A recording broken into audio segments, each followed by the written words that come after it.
Grâce à ces acteurs de fintech comme les banques électroniques, PayPal, etc., comme les plateformes de crowdfunding ou de financement participatif, encore l'industrie de la blockchain et de la crypto-monnaie, qui ont un peu obligé les banques de s'investir et de s'investir dans des programmes de transformation importants. Certains secteurs sont, jusqu'à aujourd'hui, comme le secteur de l'éducation, sont très peu touchés par la transformation. Aujourd'hui, on peut remarquer que la quasi-totalité de nos écoles, le e-learning et le digital learning sont quasiment absents dans nos écoles marocaines. Et si aujourd'hui l'administration publique de son côté a pris très tôt conscience de la transformation digitale et a commencé à dématérialiser certains services, comme les services douaniers par exemple, via la plateforme BAD, comme par exemple les services de création d'entreprise, de dépôt de marque via le site de l'Anfric. Jusqu'à aujourd'hui, certains services ne sont pas encore touchés par la digitalisation. Déjà en 2018, le département des affaires économiques et sociales des Nations Unies a placé le Maroc 110e sur le programme de développement de l'e-gouvernement, après avoir été classé comme 85e en 2016 et 82e en 2014. C'est une régression. Et ceci peut être justement dû au fait que le concept déjà de la consommation digitale est un concept un peu complexe.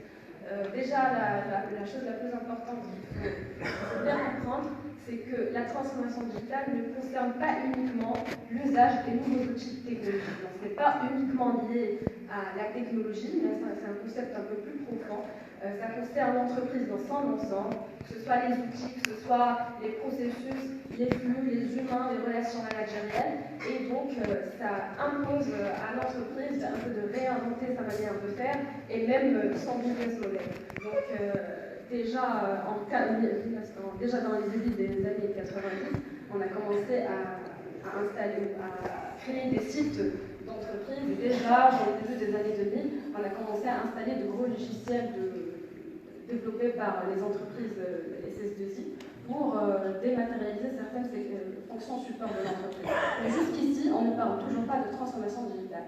Donc la transformation digitale n'a vu véritablement le jour qu'avec l'arrivée des startups, comme on a vu avec Canva, donc ces nouvelles formes d'entreprise qui, à partir de très peu de moyens, arrivent à créer de la valeur.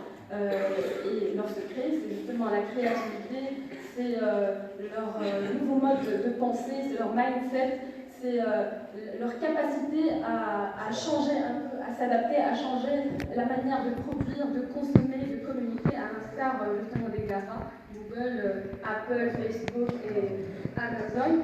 Et donc, on a parlé tout à l'heure avec Hamza des digital natives. Les digital natives sont la génération Z, c'est-à-dire les natifs des années 2000 et qui sont nés avec un portable dans la main. Dans 2 ou 3 années, ils vont déjà commencer à intégrer l'entreprise. Donc c'est de nouveaux collaborateurs et c'est de nouveaux consommateurs de demain qui ont un peu un mode de fonctionnement très différent des générations précédentes et pour qui on va déjà commencer à préparer nos offres. Je donne par exemple l'exemple du secteur automobile. Les constructeurs automobiles, ils peuvent commencer déjà dès aujourd'hui à se poser la question qui seront leurs futurs clients. Est-ce que c'est le consommateur final ou c'est ces nouveaux utilisateurs qui vendent l'usage du véhicule, comme Uber, comme Zipcar, etc. Parce qu'un digital native, quand aujourd'hui il va intégrer l'entreprise, il ne va pas forcément penser à avoir un crédit auto et à aller acheter une voiture, comme les générations précédentes. Mais il va fort probablement penser à acheter l'usage du véhicule au lieu de la propriété. Et donc, ce qui impose une réinvention de l'entreprise et du business model. Et ce n'est pas uniquement, tous les secteurs sont concernés par la transformation digitale justement, même les entreprises technologiques ou les entreprises qui offrent des services technologiques.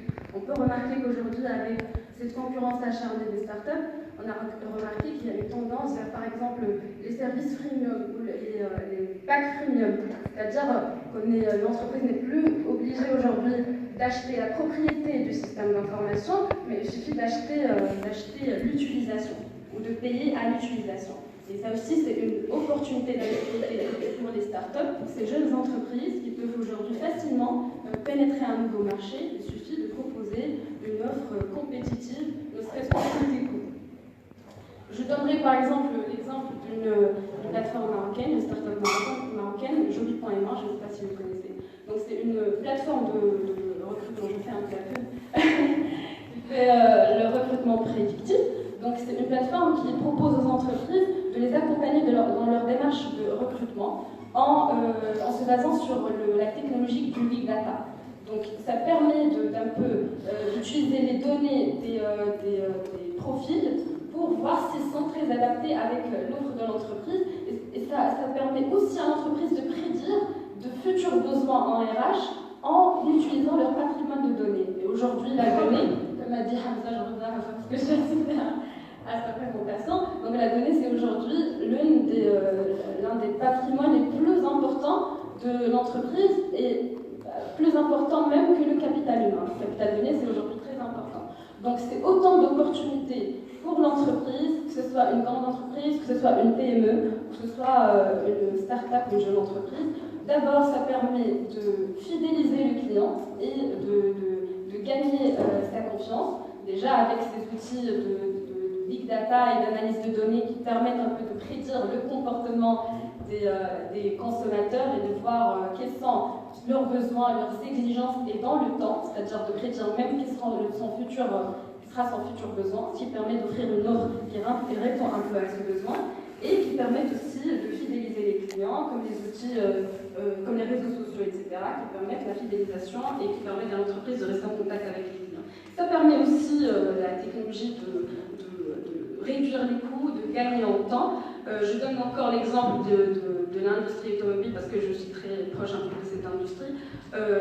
Aujourd'hui, les constructeurs automobiles, quand ils voulaient auparavant former un réseau de distribution, ils étaient obligés de faire déplacer les collaborateurs ou de faire déplacer un formateur pour former tout le réseau de distribution. Ce qui coûte très cher pour l'entreprise en matière de logistique, de formation, etc. Mais aujourd'hui, avec une nouvelle plateforme de digital learning, on peut former en temps réel tout le réseau de distribution et là où il n'a pas besoin de se déplacer, ce qui coûte moins cher pour l'entreprise. Donc c'est un gain en termes de coût, en termes de temps, et ça permet d'augmenter la productivité et la performance de l'entreprise. Donc aujourd'hui, je pense que les jeunes entreprises ou les digital natives n'ont plus aucune raison pour l'autorisation de dire. Tu demanderas oui, pour chercher l'emploi. Moi, je ne suis pas contre parce que ça permet de gagner en expérience, d'avoir une certaine expertise, etc. pour pouvoir réussir l'entrepreneuriat. Mais aussi, avec très peu de moyens, vous pouvez lancer votre propre entreprise et commencer à gagner.